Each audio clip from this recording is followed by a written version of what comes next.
அதாவது முதலமைச்சர் பேசிய கருத்து ஈடிக்கும் மோடிக்கும் பயப்படுறான்னு சொல்றீங்க. அது நம்ம மதிப்புக்குரிய துணை முதலமைச்சர் உதயநிதி ஸ்டாலின் அவர்களும் அதுதான் பேசியிருக்கிறாங்க.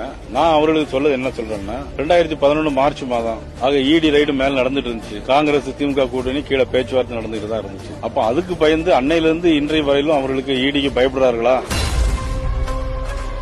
ஒரு சமயம் மதிப்புக்குரிய திருமதி இந்திரா காந்தி அம்மையார் அவர்கள் இதே மதுரைக்கு வரும்போது கருப்பு குடி போராட்டங்கிற பேர்ல மதிப்புக்குரிய கலைஞர் அவர்கள் அன்னைக்கு கல் வீசி தாக்குறாங்க. அவங்க கூட வந்தவங்க, கலைஞர் தாக்குறான்னு சொல்றதை விட அவங்க கூட வந்தவங்க எல்லாரும் கல் வீசி தாக்கி இந்திரா காந்தி அம்மையாருக்கு தலையில் அடிபட்டு ரத்தம் வந்துச்சு. அடுத்த 6 மாசம் கழிச்சு நேருவின் மகளே நிலையான ஆட்சி தா, நேரு மகளே வா நிலையான ஆட்சி தான்னு சொன்னாங்க. அது பொருந்தாத கூட்டணியா, இது பொருந்தாத கூட்டணியான்னு முதலமைச்சர் அவர்கள் இந்த கேள்விக்கு மட்டும் விளக்கம் சொல்லணும்.